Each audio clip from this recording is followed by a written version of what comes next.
আর এই গাছটি দেখুন রিভাইভ করেছিলাম, অলরেডি ভিডিও শেয়ার করে দিয়েছিলাম। এটিও কিন্তু দারুণভাবে রিভাইভ হয়েছে।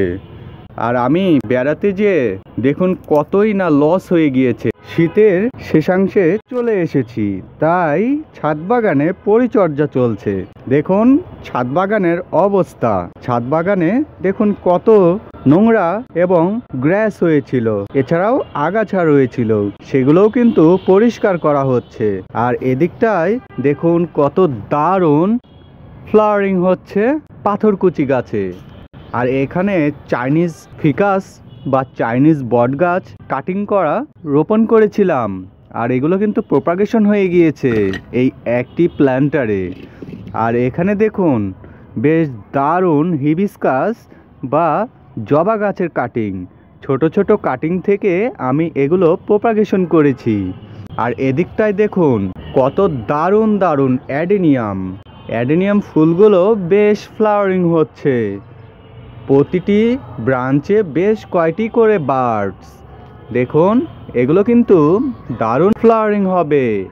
আর এখানে দেখুন আরেকটি হিবিস্কাস ভাবে, আর এখানে একই সঙ্গে চাইনিজ ফিকাস গাছ রোপণ করা রয়েছিল বা প্রপাগেশন করেছিলাম একটি প্লান্টারে যৌথভাবে। আর এদিকে যে বড় প্লান্টারে চাইনিজ ফিকাস গাছ প্রপাগেশন করেছিলাম সেগুলোও কিন্তু বেশ ভালোভাবে হয়ে গিয়েছে, তাই সেগুলো পুনরায় রিপোর্টিং করেছি। আর এদিকটায় দেখুন অ্যাডেনিয়ামগুলোও আমি দারুণভাবে রিপোর্টিং করেছি। আর এটা কিন্তু আরেকটি কাটিং করা হিবিস্কাস, আর এগুলো কিন্তু ঝুমকোর মতো ঝুলে থাকে, এর ফুলগুলো দেখতে কিন্তু বেশ দারুণ হয়ে থাকে। আর এটা কিন্তু ছোট্ট একটি প্ল্যান্টারে কাটিং বসিয়েছিলাম, এতে বেশ দারুণ প্রপাগেশন হয়েছে। এদিকটায় লেবু গাছে বেশ দারুণ দারুণ ফ্রুটিং হচ্ছে।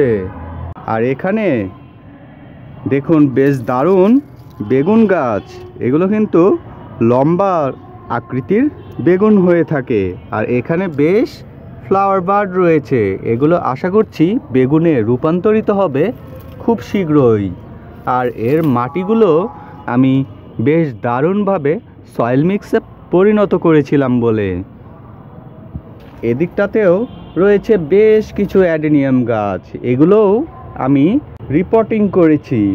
আর এদিকটায় ড্রাগন গাছ রয়েছে, ড্রাগন গাছগুলো কিন্তু বেশ অগোছালো হয়েছিল, কারণ শীতকালে ততটা গাছের গোড়ায় হাত দেওয়া হয়নি।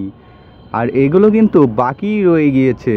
আর এখানে দেখুন ঝিঙ্গে গাছে বেশ দারুণ ঝিঙ্গে ধরতো, আর সিজন শেষ হয়ে এসেছে বলে গাছকে আর যত্ন করিনি। আর দু চারটি ঝিঙ্গে রেখেছিলাম, সেগুলো থেকে দেখুন বেশ দারুণ ঝিঙ্গে সিডস তৈরি হয়ে গিয়েছে। আর এদিকটায় দেখুন বেশ দারুণ নয়নতারা ফুল দিতে শুরু করেছে অলরেডি।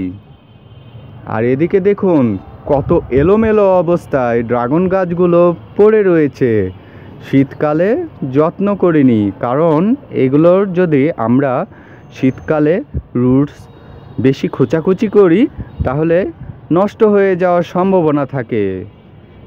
আর এখানে দেখুন হিবিস্কাস বা জবা গাছ, এত পরিমাণে গ্রাস হয়েছে, এগুলো সবই আমাকে এখন পরিষ্কার করতে হবে।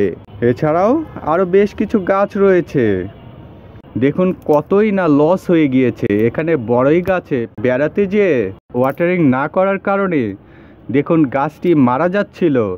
আর আমি এখানে কিছু মেডিসিন ব্যবহার করেছি, যার ফলে নিচ থেকে আবার নতুন করে নিউ ব্রাঞ্চেস এবং লিভ প্রডিউস হতে শুরু করে দিয়েছে।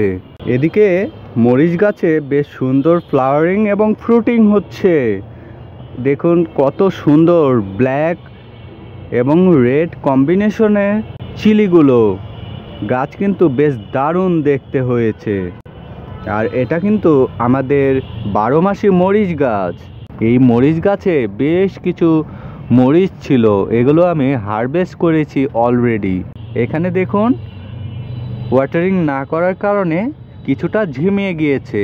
এখন যদি ওয়াটারিং করি তবে আবার পুনরায় সতেজ হয়ে যাবে এই মরিচ গাছটি। এদিকে আনার গাছে বেশ দারুণ দারুণ ফ্লাওয়ারিং হতে শুরু করে দিয়েছে, বেশ দারুণ লাগছে।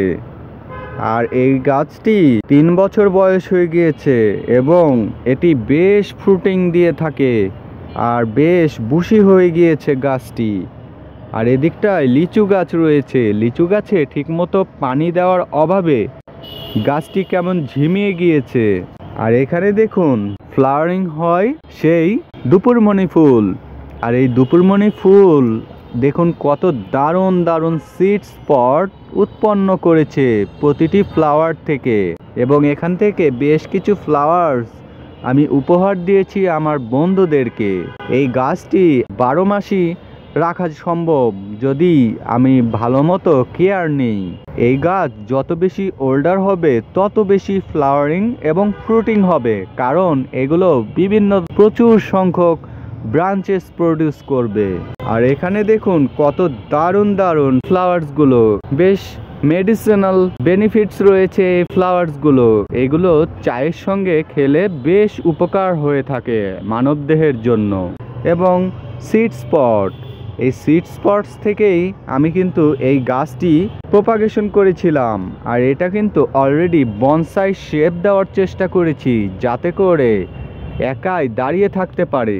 আর আমরা এটি সকলেই জানি এই গাছটি কিন্তু লতানো গাছ, আর আমি একে নিয়মিত প্রুনিং করার মাধ্যমে বনসাই শেপ দেওয়ার চেষ্টা করছি।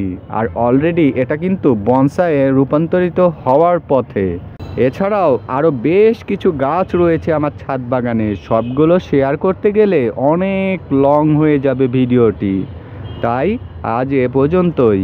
Thank you.